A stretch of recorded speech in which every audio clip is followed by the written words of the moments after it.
하나님께서 부르실 때는 예라고 대답을 해야 되겠지요. 자, 오늘 말씀의 제목은 하나님은 지금 우리를 부르고 계신다입니다. 우리 제목을 마음속에 잘 담아야겠습니다.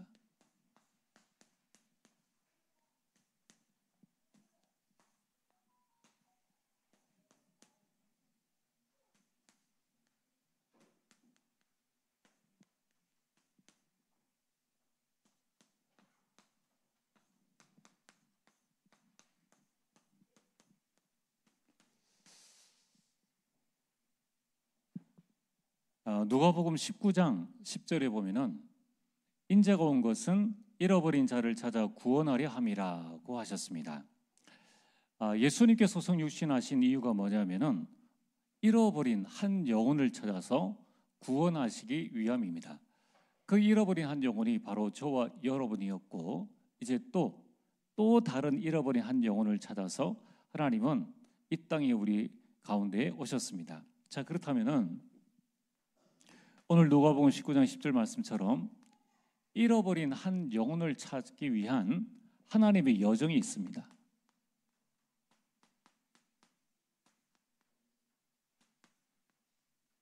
그게 바로 오늘 출애굽기 3장에 나와 있는 모세에 관한 말씀입니다. 자, 오늘 1절부터 읽지 않은 게 1절부터 우리가 자세히 살펴보기 위해서 우리가 이 9절과 10절 중요한 말씀만 읽었습니다. 자, 오늘 3장 1절에 보면은 성경을 보시길 바랍니다. 모세가 그의 장인 미디안 제사장 이도로의 양떼를 치더니, 자, 지금 모세는 광야에서 양떼를 치고 있습니다. 그 떼를 광야 서쪽으로 인도하여 하나님의 산 호렙에 이르매, 2절 여호와의 사자가 떨기나무 가운데로부터 나오는 불꽃 안에서 그에게 나타나시니라. 그가 보니 떨기나무에 불이 붙었으나 그 떨기나무가 사라지지 아니하는지라. 참 신기하죠. 여러분도 이런 거 보면은 저게 뭐지 하면서 호기심을 가질 겁니다. 그러니까 3절에 여기에 이제 걸려들었죠. 모세가 이르되 내가 돌이켜 가서 이 큰 광경을 보리라. 떨기나무가 어찌하여 타지 아니하는고 하니라는 말씀입니다. 자, 오늘 이 1절에서 3절까지 말씀이 뭡니까? 하나님께서 잃어버린 한 영혼을 찾기 위해서 모세를 부르는 첫 번째 여정이 뭐냐면은 떨기나무 사건입니다. 이게 하나님께서 우리를 부르시는 부르심의 방법이에요.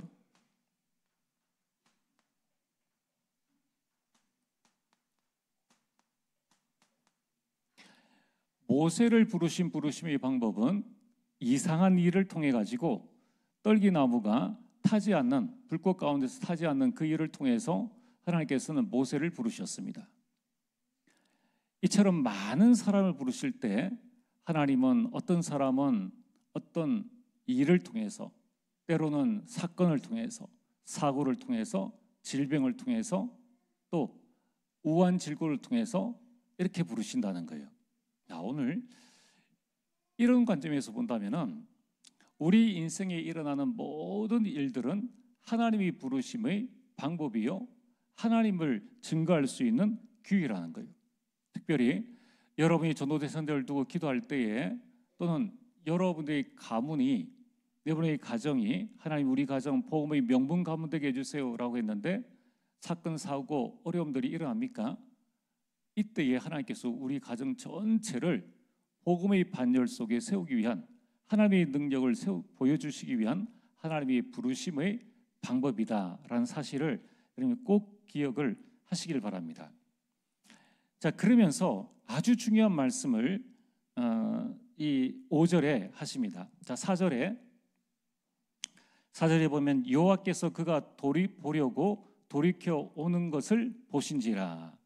하나님이 떨기나무 가운데서 그를 불러 이르시되 모세야 모세야 하시니 그가 이르되 내가 여기 있나이다. 이 하나님의 부르심에 모세가 대답을 합니다. 그런데 그때에 하나님께서 하시는 말씀이 5절입니다. 하나님이 이르시되 이리로 가까이 오지 말라. 내가 선 곳은 거룩한 땅이니 내 발에서 신을 벗으라 라고 말씀하십니다. 이상하지 않습니까? 오늘 하나님께서 모세를 부르신 이 현장이 어디입니까? 3장 1절에 하나님의 삶 이 광야 서쪽에 있는 하나님의 산 호렙입니다. 호렙산에서 하나님께서 이 모세를 부르셨는데 갑자기 이 지금 광야는 모세가 이 40년 동안 왕궁에 있다가 이제 40년 광야 생활을 한 그 현장입니다. 늘 뭡니까? 흙먼지밖에 없는 그런 광야가 무슨 거룩한 곳입니까? 40년 동안 늘 양떼를 몰고 다녔던 그 현장이라는 거예요. 예를 들어서 여러분들이 교회 늘 다니고 오든 중간에 보는 삼익공원이라든가 여러분 길에 갑자기 그 길이 거룩한 곳이 될 수 있습니까? 될 수 없다는 거예요. 그 광야는 광야입니다. 그런데 오늘 하나님께서 하시는 말씀이 5절에 내가 선 곳은 거룩한 땅이니 라고 말씀하십니다. 하나님이 부르심이 있는 곳이 거룩한 땅이 된다는 거예요. 오늘 우리 많은 산업인들과 우리 직장인들, 하나님이 부르심이 있는 그곳이 거룩한 곳입니다. 여러분이 직장을 돈 벌러 간다 생각하면 거기는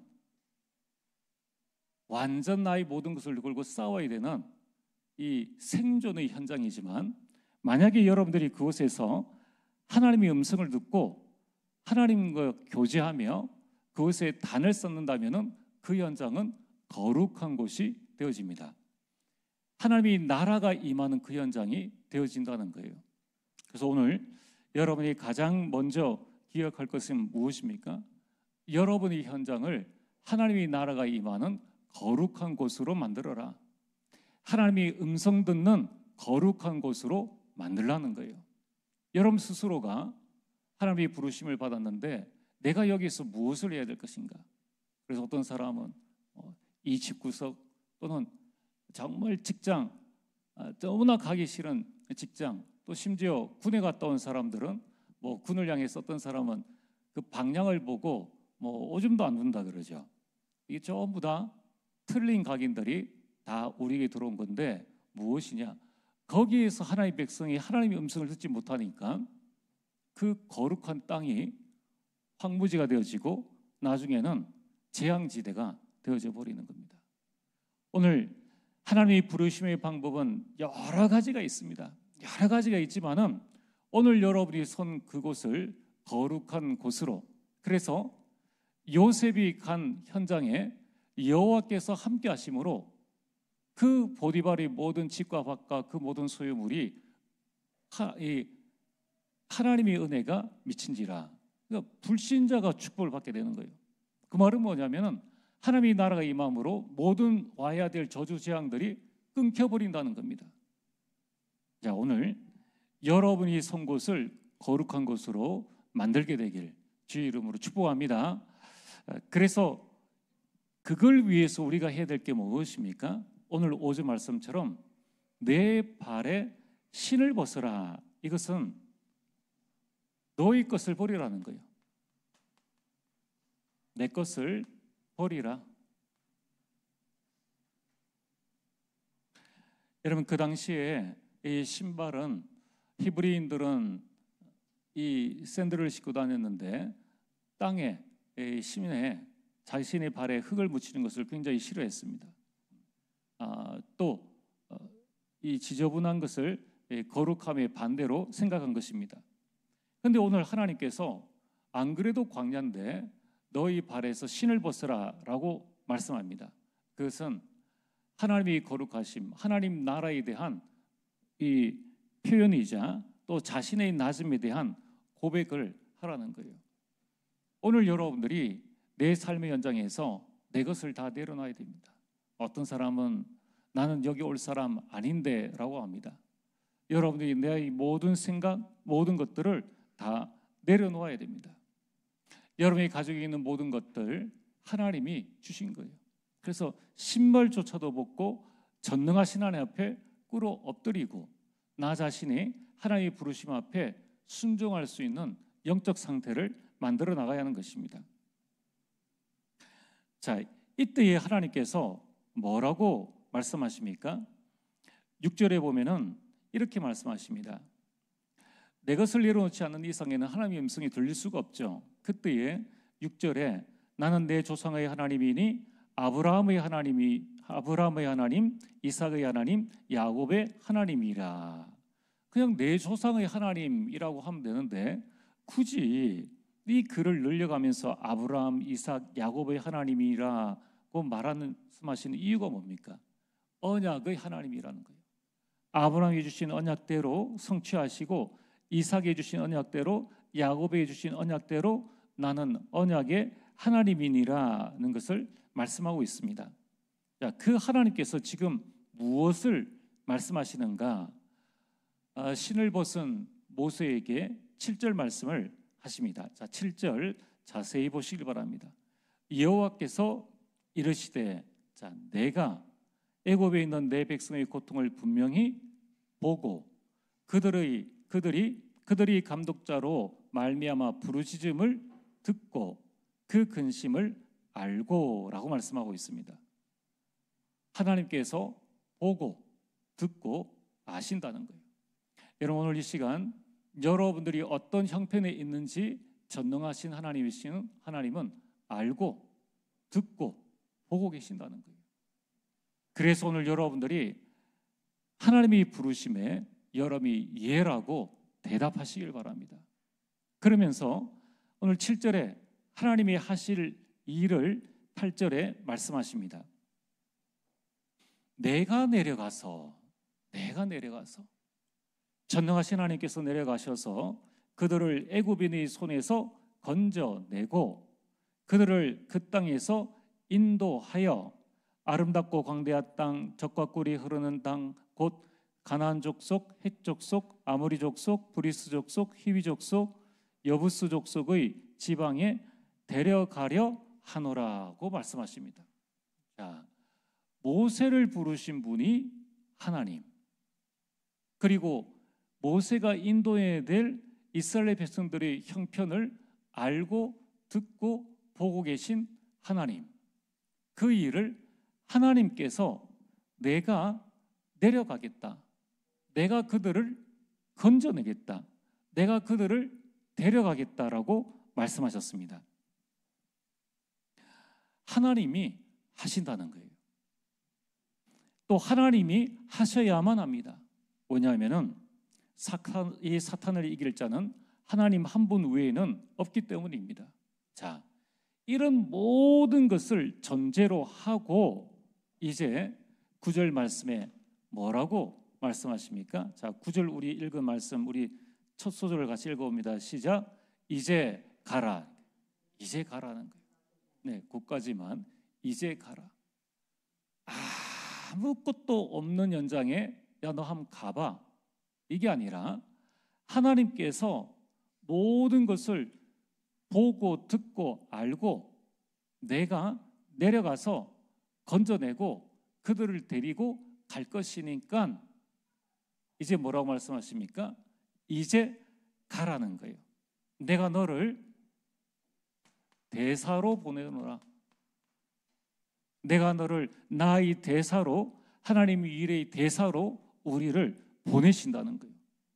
그럼 내가 할 게 있습니까? 그럼 어려울 게 있습니까? 예라고만 순종하면은 끝나는 일이에요. 하나님, 제가 여기 있습니다라고 대답하면은 될 일입니다.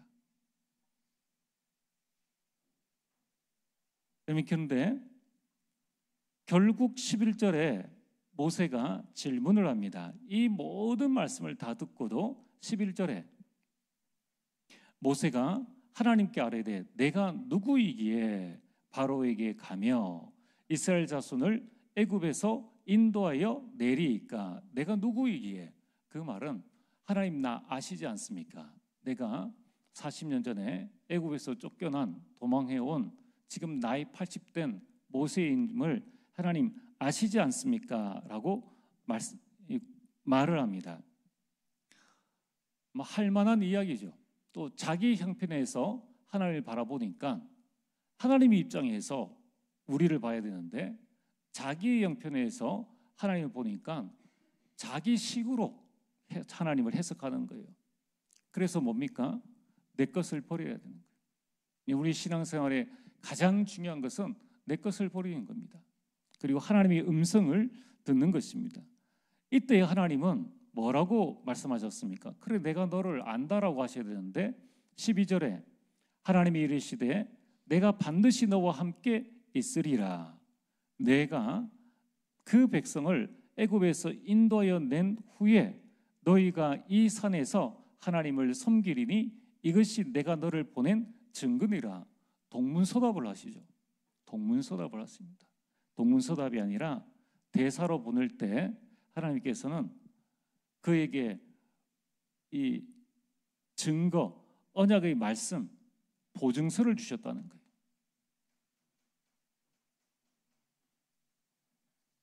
하나님께는 모세가 누구인지 200만 명 되어지는 400년 동안 노예 생활을 이스라엘 백성들이 모든 소리를 다 알고 계시고 보고 계시는데, 아니 모세 한 사람, 그 한 사람의 형편을 하나님이 모르시겠습니까?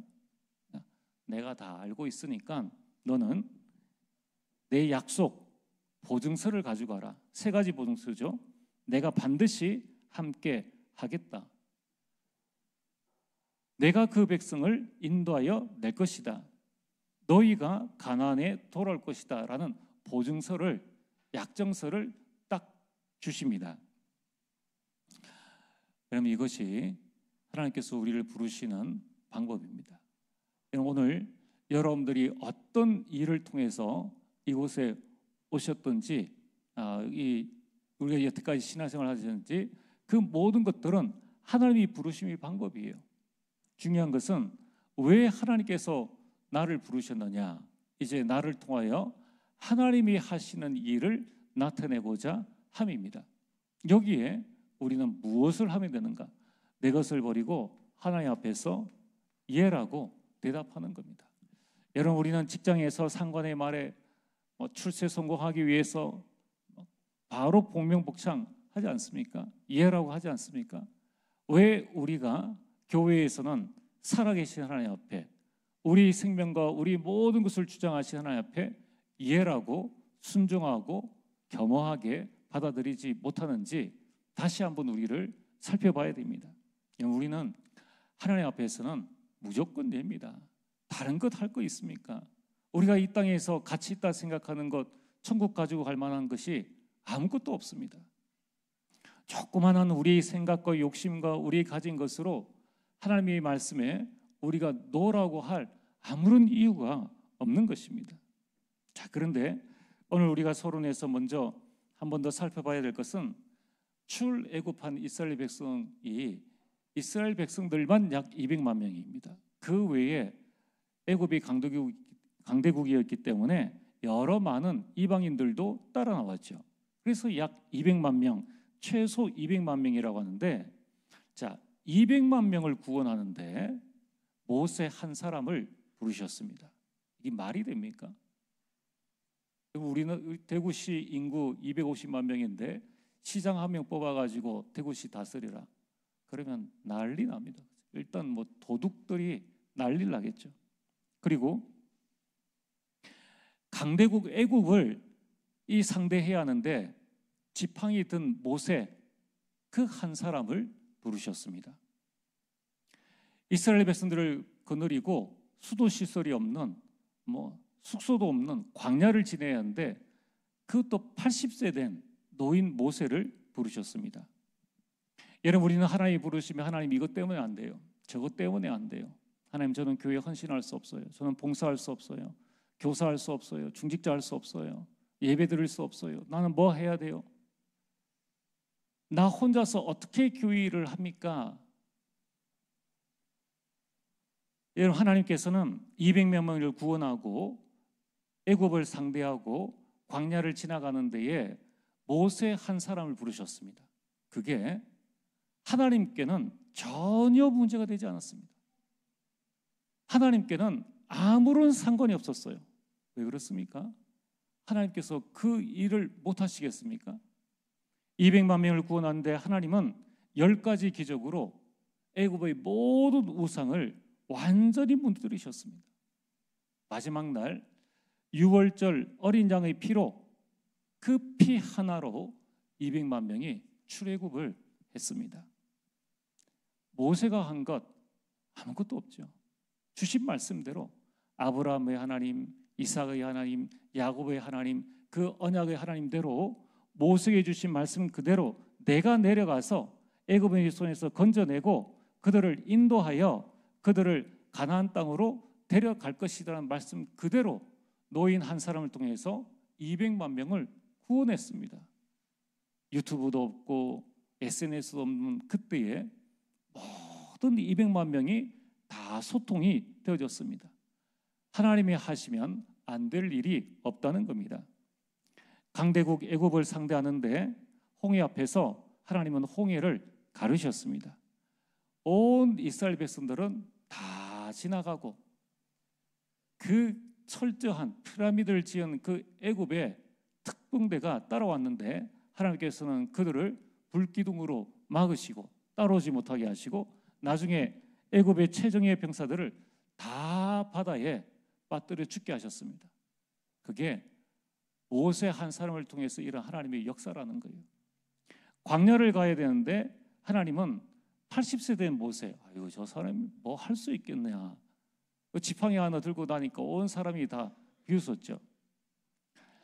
이래 모세가 80세에 부름받아서 120세에 느보산에 죽을 때까지 그는 늙지 않았습니다. 오히려 회춘했습니다. 신명기 34장 7절에 그 눈이 흐리지 않고 기력이 쇠하지 아니하였다고 말씀하고 있습니다. 그러니까 하나님께서 모세 한 명과 함께 하시니까 하나님의 능력으로 행하는 것이니까 모세와는 아무런 상관이 없습니다. 모세가 한 일이라고는 그 자리에서 부르심에 예라고 대답한 것뿐이라는 거예요. 오늘 저와 여러분들이 무언가를 할 수 있다 없다의 기준을 나에게 두면은 반드시 우리는 사단의 통로가 되어집니다. 하나님이 절대 주권을 믿고 부르신 하나님께서 다 이루신다라는 이 믿음 가지고 우리는 하나님의 부르심에 순종만 하면 됩니다. 그러면 오늘 본론 첫 번째로 하나님은 왜 우리를 부르시는가? 지금 이 땅에 살고 있는 많은 사람들, 사실상 인간들은 방황하고 있습니다.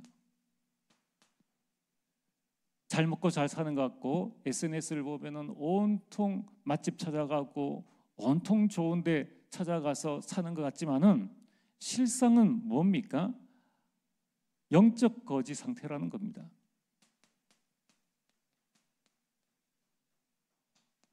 영적으로는 아무것 가지고 없는 상태라는 거예요. 마태복음 9장 36절 말씀에 무리를 보시고 불쌍히 여기시니 이는 그들이 목자 없는 양과 같이 고생하며 기진함이라. 내일을 알지 못하니까 영적으로는 완전 거지 상태에 있으니까 귀신 들린 자를 찾아가는 거예요. 그래서 굿하고 점하게 됩니다. 게다가 이들은 그들이 감당할 수 없는 수고하고 무거운 영적 짐을 지고 있습니다.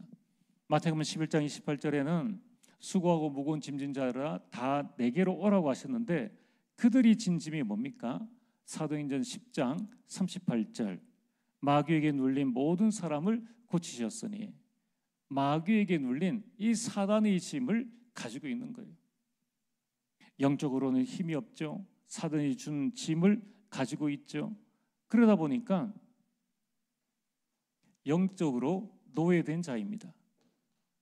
잘 사는 것 같은데 영적 엑스레이로 살펴보면은 완전 노예된 자입니다. 에베소서 2장 2절에 공중 권세 잡은 자를 따랐으니 라고 말씀하고 있습니다. 여러분, 공중 권세 잡은 이 사단에게 완전히 붙잡힌 영적 노예된 자들입니다. 그래서 이들은 사탄의 함정과 틀과 올무에 완전히 인간은 묶여 있다는 겁니다.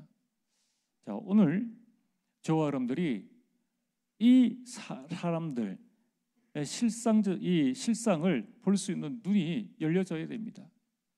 저와 여러분들도 똑같은 이러한 영적 방황 상태에 있었는데 하나님께서 우리를 구원하시사 이제 하나님의 자녀가 되어져서 여기에서 예배를 드린다는 거예요. 여러분, 여기에 대한 감사가 넘쳐나야 됩니다. 두 번째로, 왜 하나님께서 지금 우리를 부르고 계시는가?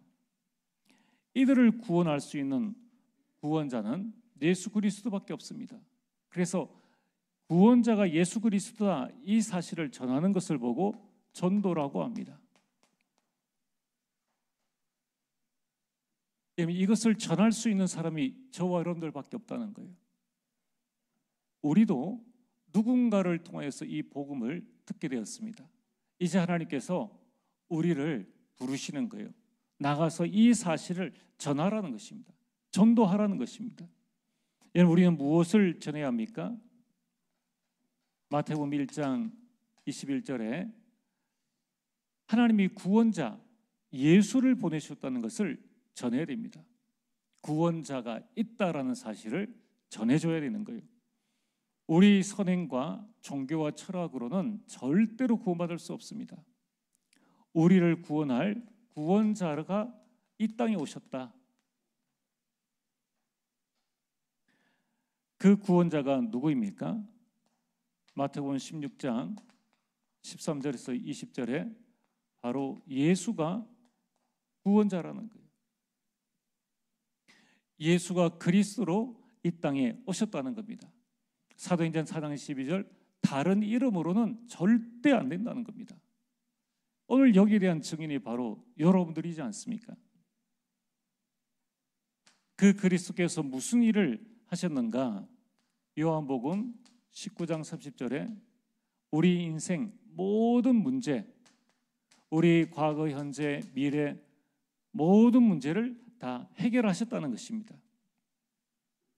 그 그리스도를 하나님께서 먼저 우리에게 주셨는 거예요. 이제 하나님은 여러분들을 부르고 계십니다. 뭐라고 말씀하십니까? 출애굽기 3장 9절, 이제 가라는 거예요. 이제 우리가 하나님의 부르심에 예라고 대답하고 우리 현장으로 이제 가야 됩니다. 어떻게 가는 겁니까? 전도자로 가라는 거예요. 전도자로. 잘 먹고 잘 살기 위해서 우리가 하는 것도 필요합니다. 그러나 그보다 더 중요한 것은 우리가 이 땅에 참 복음 가진 전도자로 이제 가정 가문을 향해서 우리 직장과 우리 세상을 향해서 이제 가라는 거예요. 여러분, 지금도 하나님께서 많은 직분자들 부르셨습니다. 그거는 가서 살리라는 거예요. 교회의 작은 이것저것 가지고 따지지 말고 살리라는 겁니다. 이제 가라라는 것은 예수 그리스도 하나님의 명령입니다. 오늘 이 명령은 절대 다른 명령이 아닌 축복의 명령이라는 거예요. 하나님께서 우리에게 일을 시키실 때 억지의 명령을 내리시는 게 아닙니다. 가장 우리에게 복된 괴로움이나 부담이 아닌 가장 축복의 명령을 우리에게 주시는 거예요. 이것만큼 값 있는 게 어디 있습니까? 여러분, 세상 한번 나가보세요. 군대에서 명령하는 것은 이 때로는 맞지 않는 그런 명령도 내려지기도 합니다. 무당들 한번 보세요. 맞지도 않는 명령을 내리기도 합니다. 그 말에 너무 순종을 잘해요. 그러나 오늘 하나님께서 우리에게 주신 명령은 축복의 명령입니다. 사도행전 1장 8절, 땅 끝까지 이르러 증인이 될 수 있도록 우리에게 증거를 주시는 명령이라는 거예요.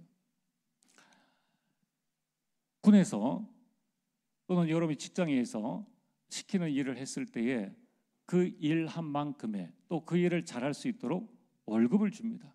병사들에게는 모든 싸울 수 있는 장비를 A급으로 다 해줍니다.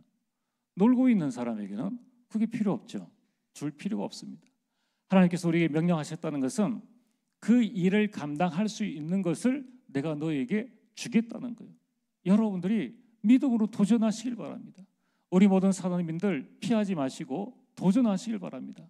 우리 중직자들도 여러분 이제 일어나서 여러분들이 교회의 필요가 무엇이며 하나님의 필요가 무엇인지를 보고 이제 19구로 가시길 바랍니다. 여러분 교회의 구석구석을 보시면서 이제 여러분들이 가시길 바랍니다. 하나님께서 우리에게 뭐라고 말씀하셨습니까? 마태복음 28장 16절에서 20절에 의심하고 있는데도 명령을 주셨어요. 너희는 가서 모든 민족으로 제자를 삼고. 여러분들, 전도는 나와는 아무런 상관이 없습니다. 나와는 아무런 상관이 없어요. 그 말씀의 예라고만 말할 수 있는 그게 성령 충만입니다. 그래서 시키는 대로 잘하면 됩니다.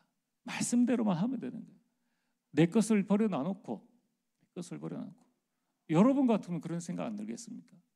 아니, 광야 40년 늘 다니던 그 길인데, 늘 다니는 거죠. 갑자기 하나님 나타나셔 내가 선 곳은 거룩한 곳이니, 이게 이해가 되느냐는 거예요. 내 것을 내려놓으면 하나님의 것이 보이기 시작합니다. 내 손이 계산 내려놓으면 하나님의 어마어마한 축복들이 보이기 시작합니다. 여러분, 20절에 뭐라고 말씀하셨습니까? 내가 세상 끝날까지 너희와 항상 함께 있으리라. 축복의 말씀인 거예요. 가서 모든 민족으로 제자 삼는 그곳에 내가 너희와 항상 함께 있으리라고 말씀하셨습니다. 게다가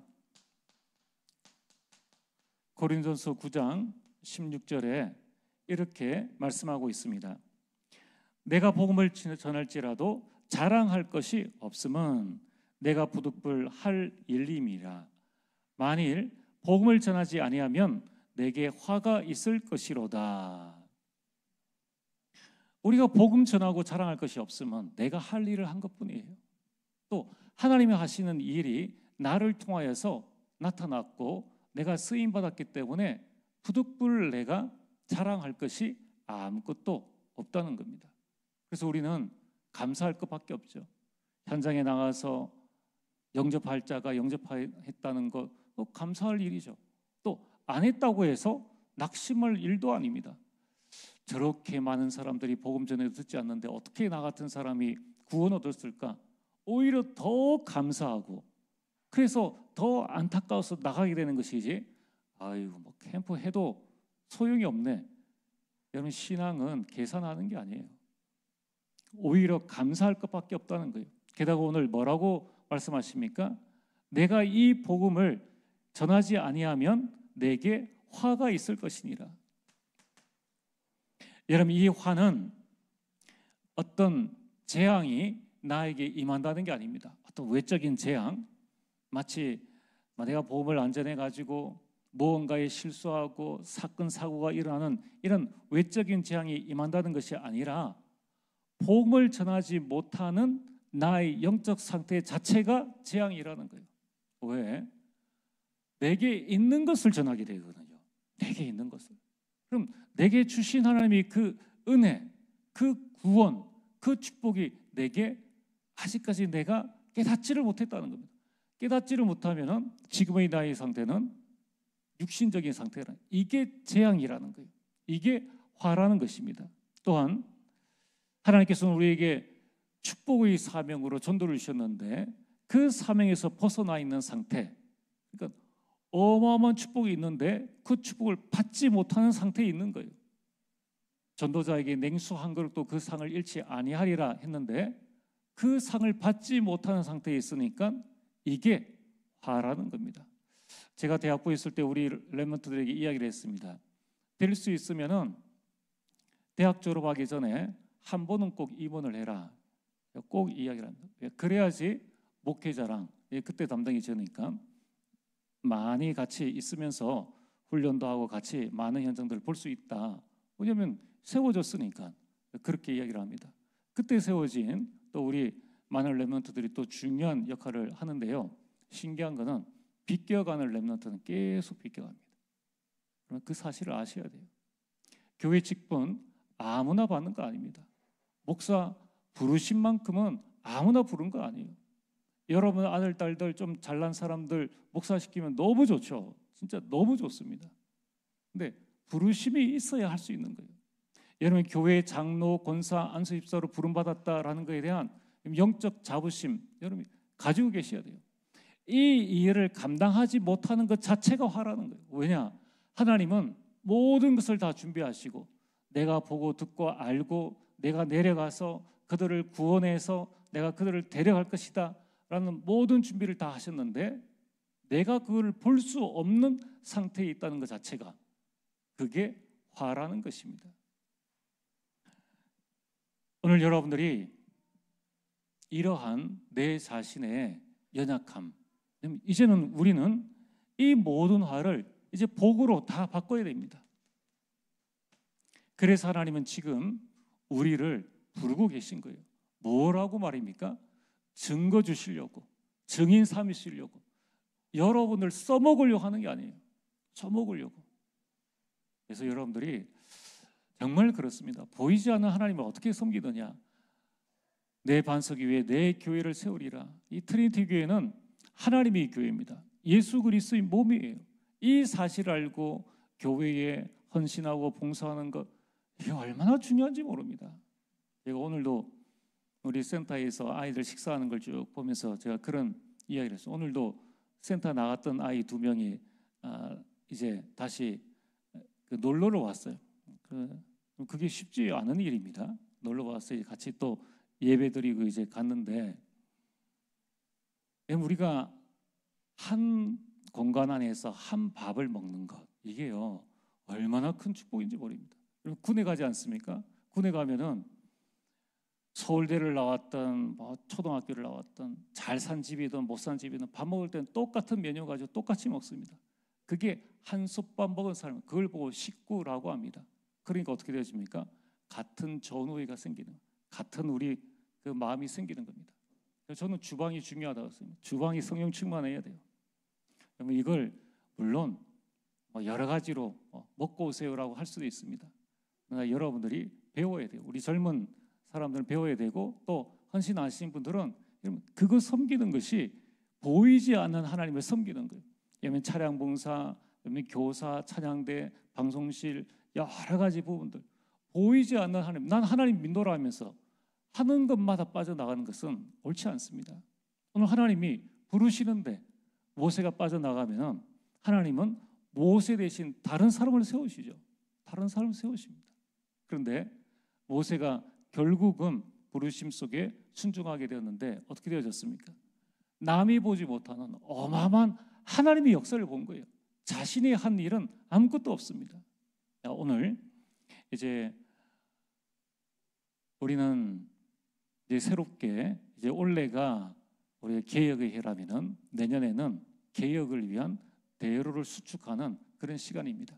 이제 우리 장로님들 생각도 3, 40년, 50년 전 생각이랑 바꿔야 됩니다.